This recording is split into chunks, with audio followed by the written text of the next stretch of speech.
My name is Chloe. I'm 26, and for my entire life, I've been cast in the role of the good daughter. So, when my younger sister Stella graduated from college last spring, I wasn't surprised when our parents, Helen and Richard, rolled out the red carpet with a ridiculously extravagant dinner. I was, however, completely unprepared for the moment my mother turned to me, smiled, and casually announced that my rent would be doubling. That night, the carefully constructed facade of our family shattered. If you're watching this video, I'd love it if you dropped a comment to let me know where you're tuning in from. And please, don't forget to like this video and subscribe to the channel to hear more stories about finding your voice when family tries to take it away. Growing up in our house was like living in two different realities. From the moment I was old enough to grasp what expectations were, I knew the bar for me was set impossibly high, while for Stella, it was practically on the floor. Our parents seemed to be operating from two entirely separate parenting manuals. By the time I was 16, my life was a tightly controlled schedule of maintaining a perfect grade point average, participating in a laundry list of extracurriculars that would supposedly dazzle college admissions officers, and working every weekend at the neighborhood grocery store to save for my own future. Meanwhile, Stella would come home with a report card full of B's and C's, and my parents would praise her for trying her best. I never really minded the hard work. In fact, I found a sense of pride in my achievements. It felt like I was building something real for myself. By my senior year of high school, I was class president, captain of the debate team, and I graduated as valedictorian with a 4.0 GPA. The night of my graduation, we celebrated at a generic chain restaurant. My parents gave me a card containing $200 and told me how proud they were. I appreciated the gesture. I really did. But a bitter part of me couldn't help but remember the massive backyard party, complete with a DJ and catering, that they'd thrown for Stella, just for passing her driver's test a few months earlier. College was just a continuation of the same theme. I got into the state university with a partial academic scholarship, but there was still a significant gap to cover. To make it work, I juggled 3 part-time jobs. My days started before dawn with a shift at a campus coffee shop. I spent my weekends as a receptionist at a small law firm, and my evenings were filled with online tutoring sessions. Despite this grueling schedule, I managed to maintain a 3.8 GPA in my business program. My parents would call me occasionally, but the conversations were almost always brief. They'd ask about my grades, or more often, they'd launch into long, glowing stories about Stella's latest triumphs in high school. When I graduated with honors, my parents did attend the ceremony, but they had to rush out right after my name was called because Stella had a dance recital that same afternoon. My graduation dinner was at another chain restaurant, where my father spent most of the evening distracted, scrolling through work emails on his phone. My gift from them was a business casual outfit for job interviews. It was practical, I'll give them that, but it hardly felt like a celebration of 4 years of relentless effort. The job market was brutal when I graduated. Despite my qualifications and a stellar resume, entry-level positions in my marketing field were incredibly scarce.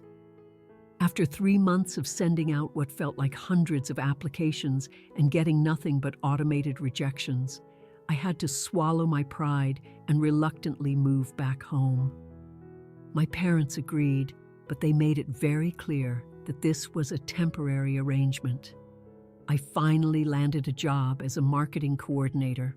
The pay wasn't great, just $40,000 a year, but it was a foot in the door in my chosen field and had the potential for growth.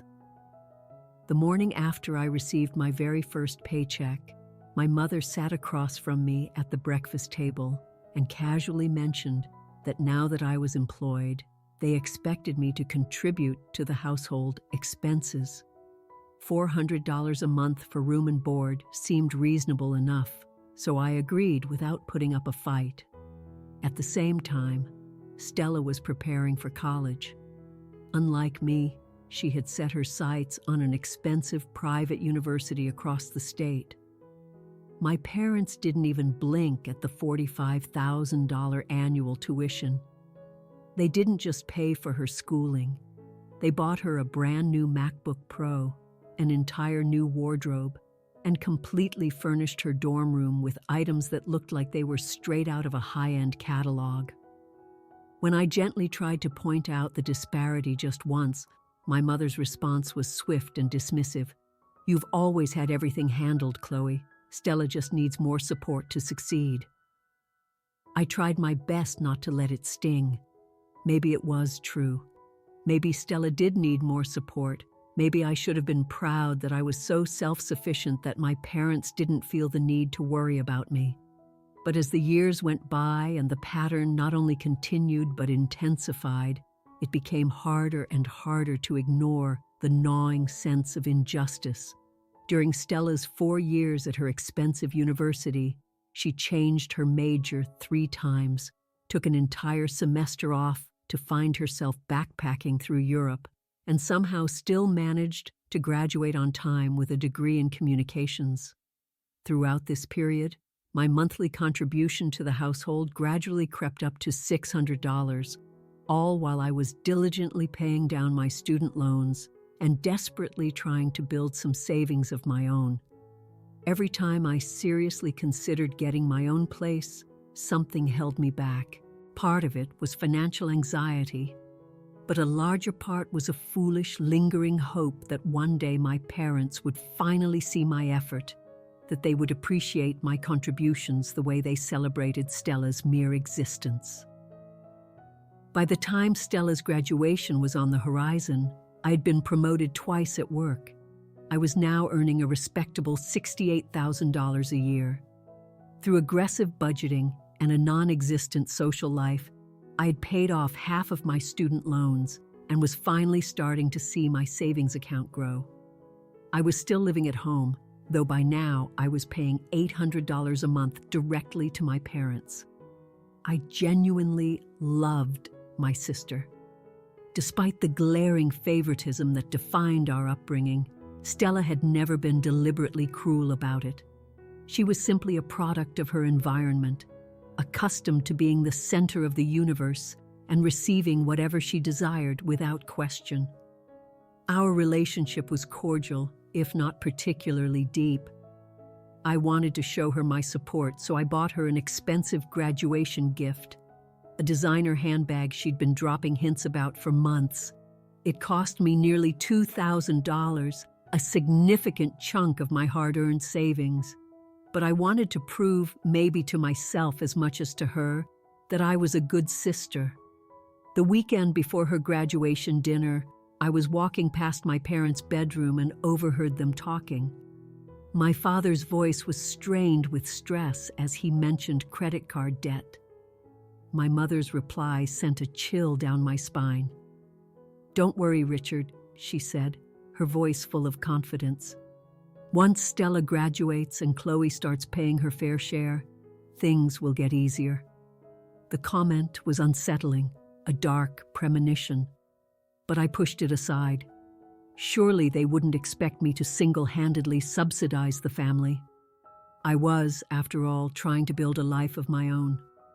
Stella's graduation dinner was held at the Gilded Spoon, the most expensive and ostentatious restaurant in our city. I arrived early, having taken a half-day off work to help my parents with the setup in the private room they had reserved. Crystal glasses sparkled under ornate chandeliers, and each place setting featured an elegant little gift bag, except for mine. I noticed, of course, but I said nothing. As family and friends started to arrive, I slipped into my familiar role of the supportive older sister. I took photos, I directed guests to the gift table, I made sure everyone's champagne flute was full. My sister, of course, arrived last, making a grand entrance in a stunning new dress I'd never seen before. My parents beamed, their pride radiating through the room. "To our daughter, the college graduate," my father announced, raising his glass for a toast. Everyone cheered. I smiled and clapped along with them, feeling a genuine flicker of happiness for Stella, even as a nagging voice in my head reminded me that my own honors graduation had barely warranted a rushed dinner at a family restaurant. The meal was a lavish multi-course affair, accompanied by bottles of wine that probably cost more than my weekly grocery budget. I couldn't help but mentally calculate the cost as the evening wore on, estimating that my parents must have been spending at least $5,000 on this single meal. The memory of the second job I had taken in college, just to afford textbooks, flashed through my mind, but I pushed it away. This was Stella's night. When dessert was served, my mother stood up and clinked her glass for attention. The room quieted as she launched into an emotional speech about how immensely proud she was of Stella's achievement. "Your father and I wanted to give you something truly special to mark this momentous occasion," she said, her voice thick with emotion as she reached into her purse. "Something that represents the bright, brilliant future that lies ahead of you." She pulled out a small, sleek box and handed it to Stella. My sister opened it with theatrical slowness, her eyes widening. Then she let out a shriek of pure delight. She held up a key fob with the distinctive 4-ring logo of an Audi. "Are you serious right now?" Stella screamed, jumping up from her chair. My father nodded, grinning from ear to ear. "It's parked right outside. The blue e-tron SUV you've been eyeing." The room erupted in a buzz of excited chatter as Stella and her friends ran to the window. Sure enough, parked in a prime spot right by the entrance was a brand new electric Audi, complete with a giant red bow on the hood. $70,000, minimum, my brain calculated automatically. Probably closer to 80 with the custom features my sister would have insisted on. I felt like I was underwater. All the sounds around me became muffled and distant. I remembered receiving a $100 gas card for my own graduation, which my father had reminded me was practical since I'd be commuting to job interviews. While the other guests rushed outside to admire the car, I remained frozen in my seat, trying to make sense of the dizzying disparity. My mother returned to the table and sat down beside me. I braced myself, expecting perhaps a quiet acknowledgement of the obvious, maybe even a flimsy explanation. Instead, she placed her hand on mine and offered me a placid smile. "Chloe, honey, your father and I have been meaning to talk to you about your living situation," she began. My stomach instantly tightened into a cold knot. "Now that you've been at your job for 3 years and have had those nice promotions, we think it's time you contribute a bit more substantially to the household." I blinked, my mind struggling to follow her logic. More than the $800 I was already paying? "Starting next month," she said, her tone as casual as if she were discussing the weather.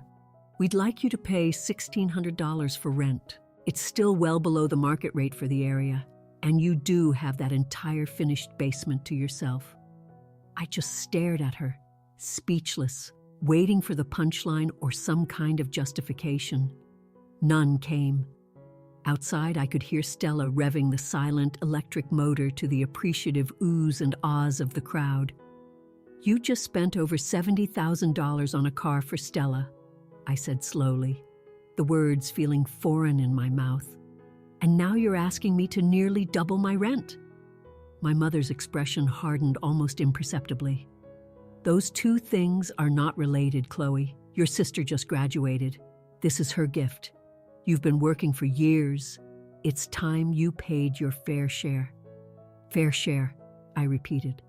The phrase echoed in my head, colliding with the memory of the conversation I'd overheard about their finances, and suddenly the whole ugly picture snapped into focus. Before I could formulate a response, she patted my hand and stood up. "We can discuss the details tomorrow. Let's not spoil Stella's special day." She walked away to rejoin the celebration outside, leaving me completely alone at the table, surrounded by the wreckage of a lavish party. I sat there for what felt like an eternity, staring at the empty plates and half-finished glasses of champagne. The contrast couldn't have been more brutal. A $70,000 car versus a $1,600 rent bill. A celebration versus an obligation. A gift versus a burden. The drive home was suffocatingly tense. Stella followed us in her new Audi, honking playfully at every stoplight. My parents chattered excitedly about the car's features and how impressed all the guests had been. Not once did they bring up our earlier conversation. Not once did they seem to notice my stony silence. As we pulled into the driveway, Stella rushed inside to call her friends and gush about her new car. My parents lingered in the front yard, admiring the sleek lines of the Audi under the glow of the streetlights. "It really is a beautiful car," my father said proudly. "Our baby girl deserves the best." I walked past them without a word and went straight down to my basement room, closing the door quietly behind me. As I sat on my bed in the dim light, the full, crushing reality of the situation washed over me. I wasn't a daughter to them, not in the way that mattered. I was a tenant. I was a financial resource. I was an income stream to fund Stella's lifestyle. For the first time, I allowed myself to feel the full, unadulterated weight of years of injustice. And with that painful recognition came a decision I had been avoiding for far, far too long. I didn't sleep a single minute that night. As the sounds of a spontaneous celebration drifted down from upstairs, Stella showing off her new car keys to friends who had come over, I sat in my basement bedroom with a notepad, a calculator, and my laptop, conducting a forensic audit of my entire life. First, I went through my finances with a fine-tooth comb. My current salary was $68,000 gross, which came out to about $50,000 after taxes. My student loan payments were $600 a month, with a remaining balance of about $18,000. I had, through extreme frugality, managed to save $22,000 over the past 3 years. My car was paid off, but it was aging and would likely need expensive repairs soon. If I started paying my parents $1,600 a month, that would be $19,200 a year, nearly 40% of my take-home pay. Add in my student loans, car insurance, health insurance, food, and other basic necessities, and I would be left with virtually nothing. I would be working a demanding full-time job just to subsidize my parents' household while they bought luxury vehicles for my sister. The more I dissected the numbers, the more I realized this had been the unspoken dynamic my entire life. I was the responsible one, the one who worked hard, saved, and asked for nothing. Stella was the one who received everything. The real question was, why had I let it go on for so long? Opening my laptop, I started browsing apartment listings in my area. Most one-bedroom apartments were in the $1,300 to $1,500 range, not much different from what my parents were now demanding for a room in their basement. But then a few studio apartments caught my eye, listed for around $1,100. One listing, in particular, stood out. A small but recently renovated studio downtown for $950 a month, utilities included. The location would add about 10 minutes to my commute, but it was within walking distance of parks, cafes, and a grocery store. I emailed the landlord immediately, asking if the unit was still available and if I could see it the next day. Then I sent a text to my best friend Maya, who had been gently telling me for years that my family situation was toxic. "You were right," I wrote. "I need to get out. Is there any chance I could crash with you for a few days while I get an apartment sorted?" Maya's reply came back almost instantly. "Finally. My guest room is yours for as long as you need it. Come over tonight if you want." I stared at her message, a sudden dizzying sense of possibility washing over me. Why not tonight? What was I waiting for? Another patronizing conversation where my mother would explain why my financial contributions were required to fund their lifestyle. Another painful reminder that my accomplishments were expected while Stella's very existence was a cause for celebration. Making a snap decision, I pulled my old suitcases out from under the bed and began packing with a methodical, almost detached efficiency. Clothes, important documents, my laptop, and the few sentimental items that were truly mine.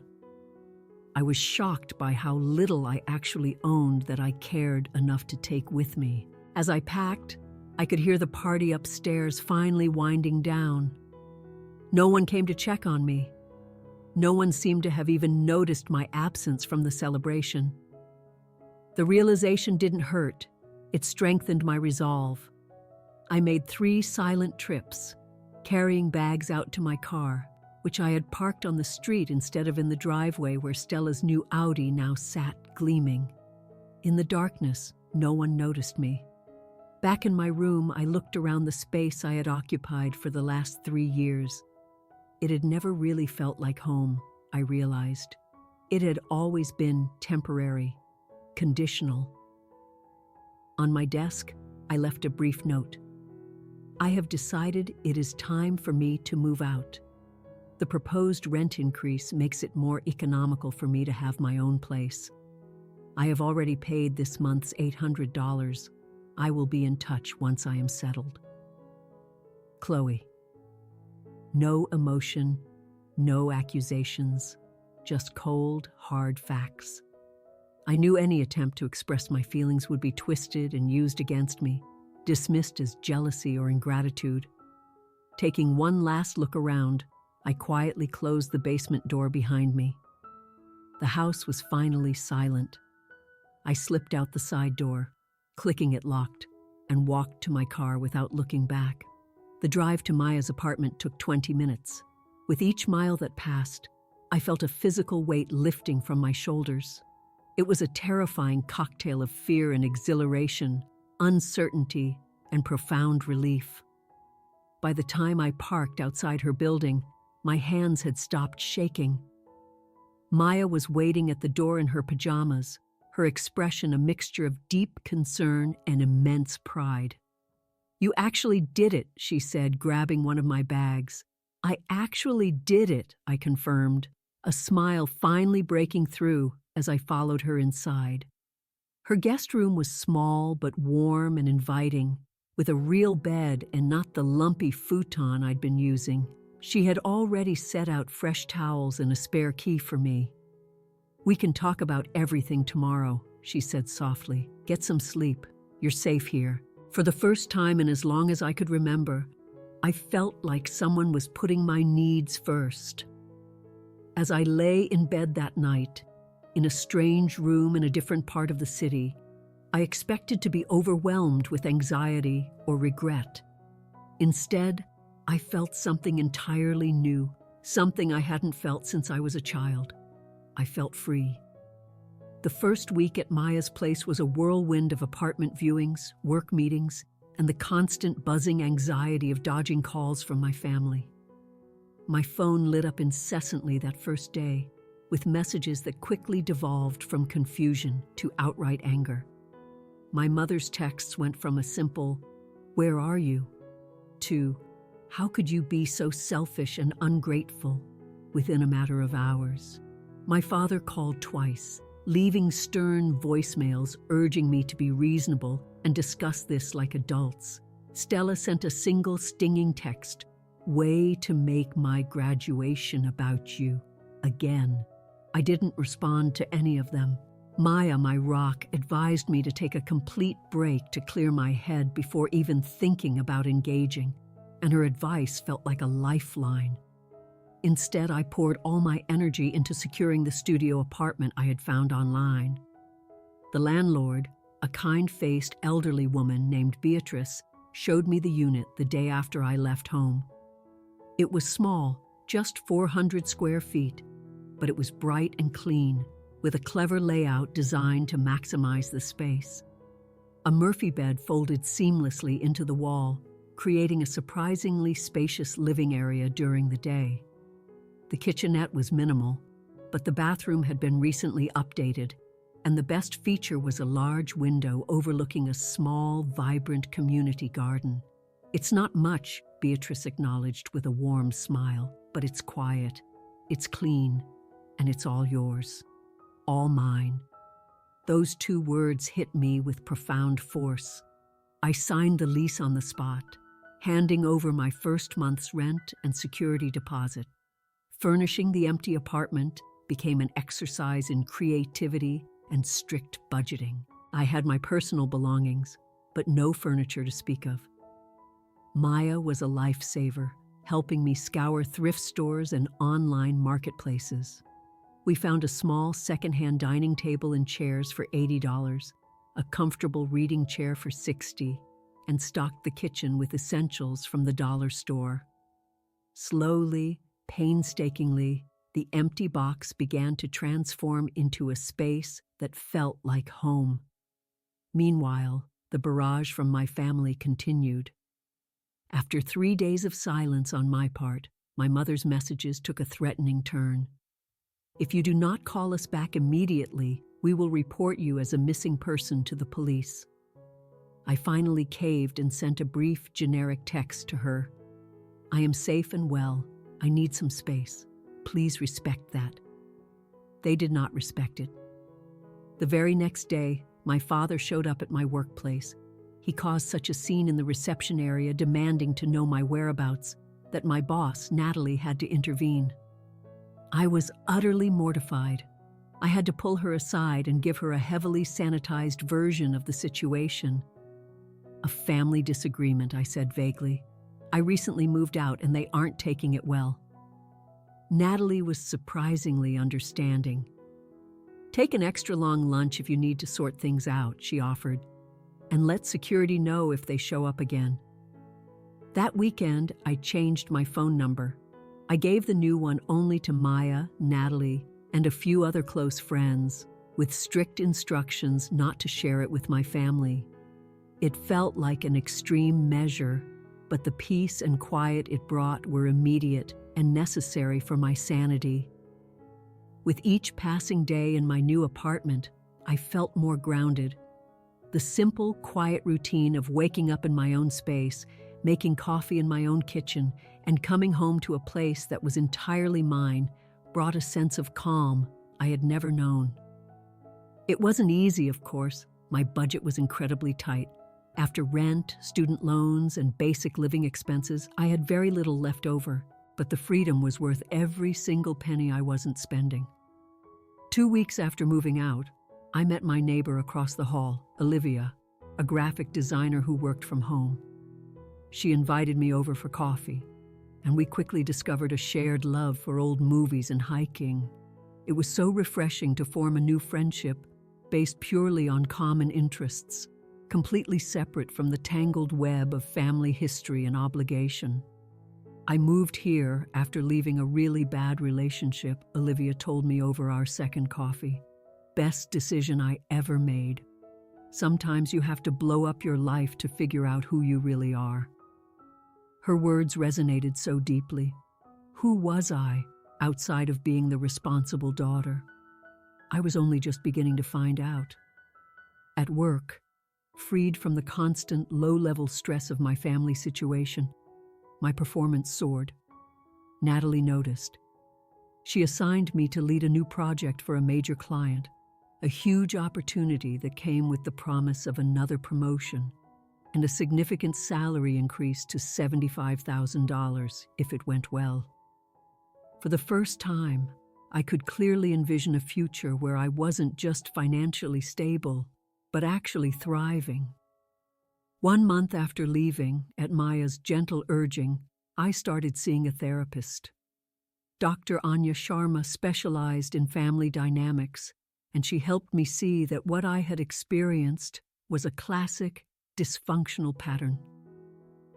You were assigned the role of the responsible one, the caretaker, from a very early age, she explained during our second session. Your sister was assigned the role of the one who needs care. Neither of you chose these roles, but you have both spent your lives playing them out.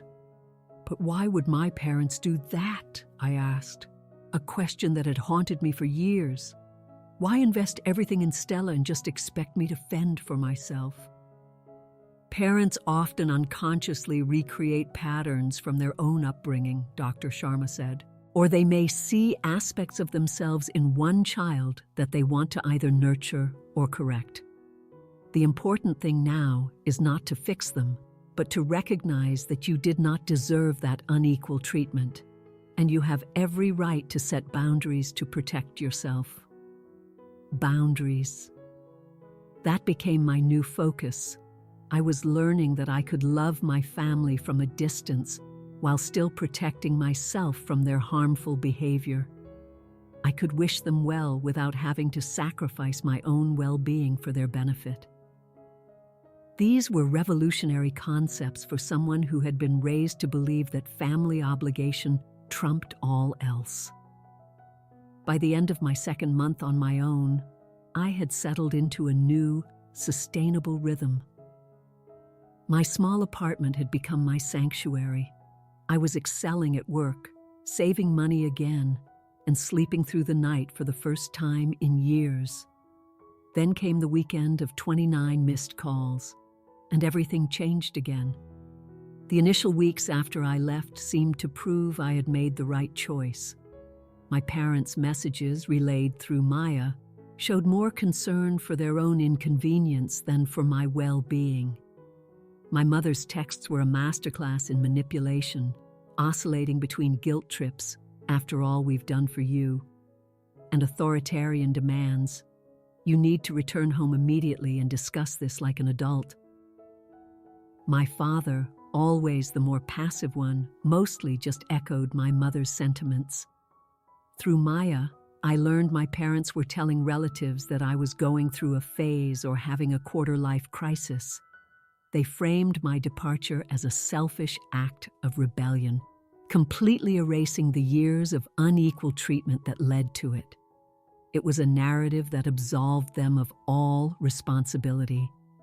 About a month in, the tactics shifted. My mother started sending more emotional messages through Maya. Tell Chloe we miss her. The house feels so empty. These were harder to ignore than the angry demands. But Dr. Sharma helped me see them for what they were. Notice there is still no acknowledgement of your feelings or the issues that caused you to leave, she pointed out. True reconciliation starts with accountability. Then they started involving extended family. My Aunt Carol, my mother's sister, began calling Maya relentlessly, insisting she needed to see me. I reluctantly agreed to meet her for lunch. The meeting started warmly, but quickly turned into an interrogation. Your mother is beside herself, Chloe, Carol said. She can't understand why you would just abandon your family. Did she tell you about the $1,600 rent demand that came moments after she gave Stella a $70,000 car? I asked bluntly. Carol looked uncomfortable. Well, parents have the right to ask adult children to contribute. I left before the coffee even cooled. A week later, she showed up at my workplace, causing another scene that earned me a stern warning from Natalie. That evening, I called my father's cell, the first direct contact I'd initiated. I need you and Mom to stop sending people to my office, I said, my voice shaking. It's affecting my job. "We wouldn't have to if you would just talk to us," he shot back. "Your mother is worried sick." I hung up. It was a small boundary, but it felt monumental. The next piece of the puzzle came from my new friend, Olivia. She'd run into Stella at a coffee shop. She mentioned she recently lost her marketing job and moved back home, Olivia reported. Said the company had unexpected layoffs. The timing was perfect. If Stella was unemployed, my parents' income had dropped while their expenses had skyrocketed. The rent hike wasn't just a slight, it was a desperate cash grab. Through Maya, I learned more. The new Audi had been in an accident. Stella was fine, but the car had sustained significant damage, and she hadn't gotten proper insurance, leaving my parents with a $5,000 deductible. On top of that, my father's small accounting firm had lost 2 major clients. The financial picture was becoming clearer, and it was a disaster. 6 weeks after I left, my mother somehow got my work email and began a daily campaign of messages. "Your father's blood pressure is through the roof because of the stress you've caused," one read. I didn't respond, but I saved every single one. The real shock came 2 months in. Maya called me, furious. "I just saw your Aunt Carol," she said. "Chloe, they're telling people you had a mental breakdown, that you became paranoid and delusional, and that's why you left." It was one thing to be angry, but to actively spread lies about my mental health was a calculated attempt to discredit me, to ensure no one would ever believe my side of the story. That weekend, I took back my narrative. I wrote a calm, factual email to key family members and close family friends. My decision to leave was based on financial considerations and a desire for independence, I wrote. I am saddened to hear that alternative and untrue explanations for my departure are being circulated. The responses were illuminating. The family began to split into factions, which was painful but also clarifying. Nearly 3 months after I'd left, things came to a head. Over a single weekend, my phone, which my aunt had somehow gotten the new number for, registered 29 missed calls from various relatives. Maya told me my parents had called an emergency family meeting to discuss the Chloe situation. Whatever was said had mobilized the entire extended family against me. A confrontation was no longer a question of if, but when, and I was determined it would be on my terms. I was leaving my apartment for a run the next morning when I saw her. My mother, Helen, was standing in the lobby of my building, looking lost and out of place. My heart hammered against my ribs. I approached slowly. She looked smaller, her usual polished appearance slightly disheveled. "Dora," she said, her voice catching. "Wait, she called me Dora. No, she called me Chloe." "Chloe," she said. Finally, "How did you find me?" I asked, keeping my distance. "Does it matter? I'm your mother. Did you really think I would just let you disappear?" The assumptions of ownership in that statement were staggering, but I knew the lobby wasn't the place. "We can talk in my apartment," I said stiffly, briefly. The silent elevator ride was thick with tension. She took in the worn carpet and scuffed walls of my hallway with a look of disdain. As I opened my door, I gestured her inside. My studio was tiny, but it was organized and clean. It was nothing like the spacious house I grew up in, but it was mine. "You need to come home, Chloe," she began without preamble. "This has gone on long enough. Whatever point you were trying to make, it's been made." "I wasn't making a point," I said calmly, taking a seat and forcing her to look up at me. "I was making a decision. I'm 26 years old. I don't need to live with my parents. But to leave like that, over a simple request for rent? $1,600 isn't a simple request when it comes the same day you give Stella a $70,000 car," I countered. The contrast made it very clear where my value is in this family. Her face flushed. That's completely different. That was a graduation gift. I graduated too. With honors. I got a gas card. We couldn't afford more then. And you've always been so capable. So I'm punished for being responsible, while Stella is rewarded for doing the bare minimum. This is why we can't talk to you, she snapped, falling back on the old script. You've always been jealous of your sister. But this time I didn't back down. This isn't about jealousy, I said firmly. It's about fairness. It's about feeling valued. Why is Stella living at home, rent-free, after you demanded I pay a fortune? My mother looked away, and in that moment, I saw the mask crack. She sank into the chair opposite me. We need the money, she admitted, her voice barely a whisper. Your father's business. It's struggling. We have credit card debt from Stella's college, and now she's lost her job, and there are car payments we're helping with. There it was, the truth. So I was supposed to subsidize your financial mistakes and Stella's lifestyle, I said, not as an accusation, but as a fact. You have a good job. You're stable. We just needed help, she pleaded. Family helps family, yes, I agreed. But this wasn't asking for help. This was a demand, disguised as rent, made without honesty or appreciation. That's not help. It's exploitation. She flinched. That's a terrible thing to say. It's a terrible thing to realize about your own parents, I countered. I saw her deflate, the fight going out of her. How bad is it? I asked softly. She hesitated. Then the dam broke. The car repairs were $5,000 we didn't have. Your father lost his biggest clients. We've been using credit cards to maintain appearances for over a year. We were counting on your rent increase to make the minimum payments. The revelation should have made me furious. Instead, I just felt a strange, sad calm.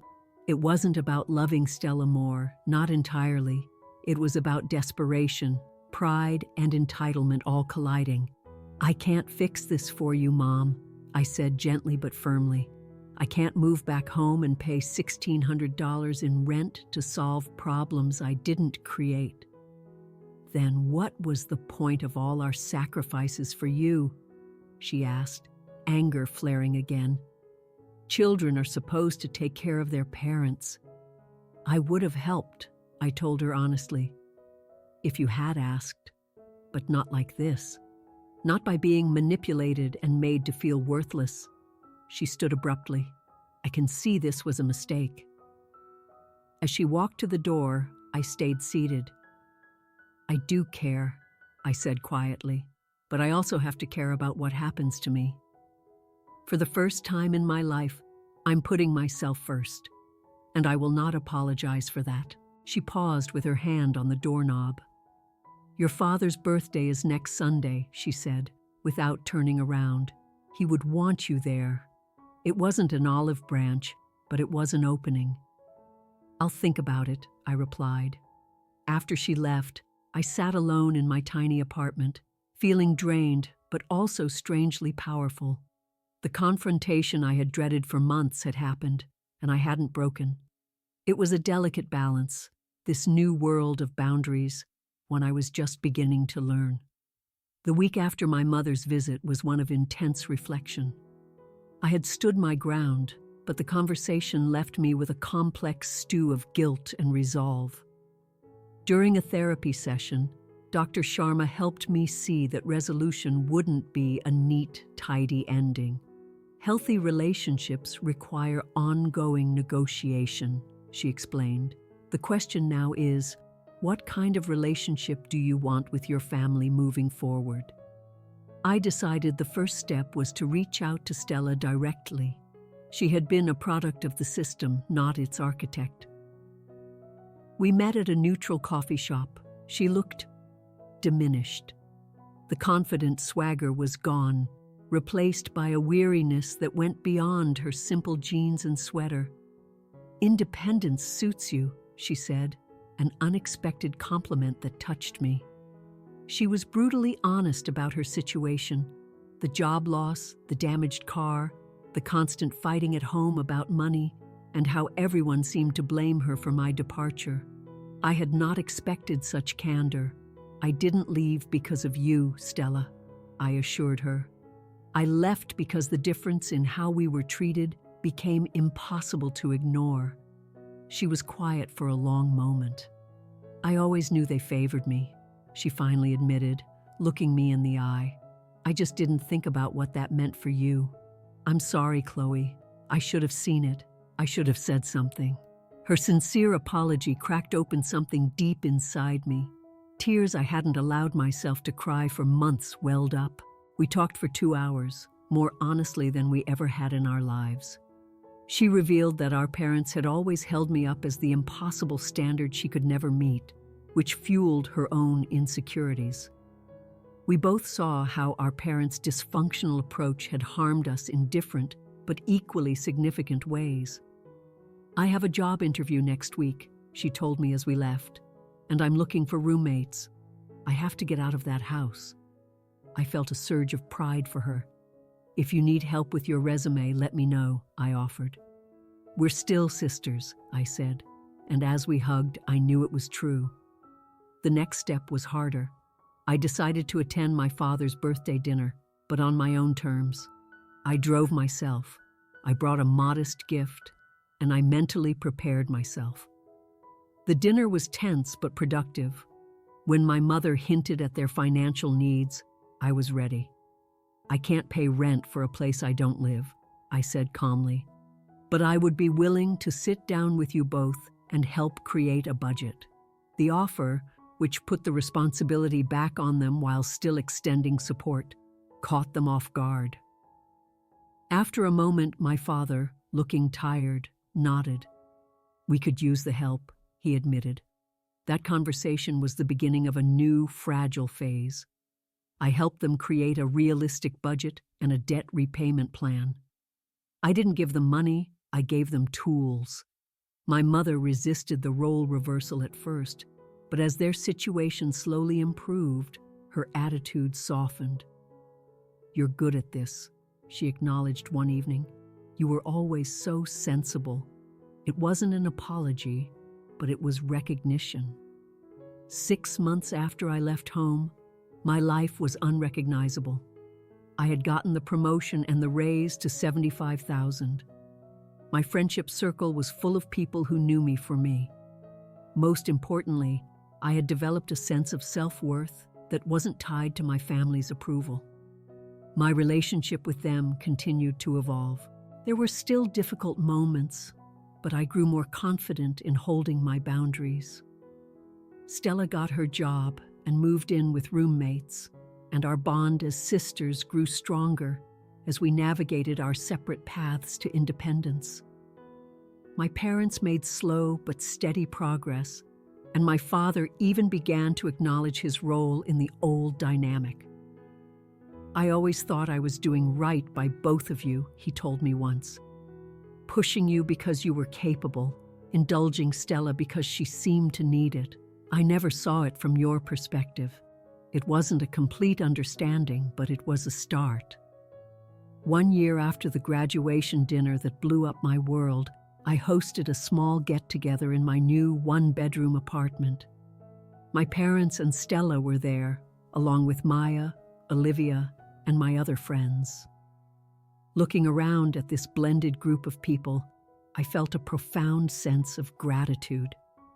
I've learned that family can be messy and painful, but those moments no longer have to define you.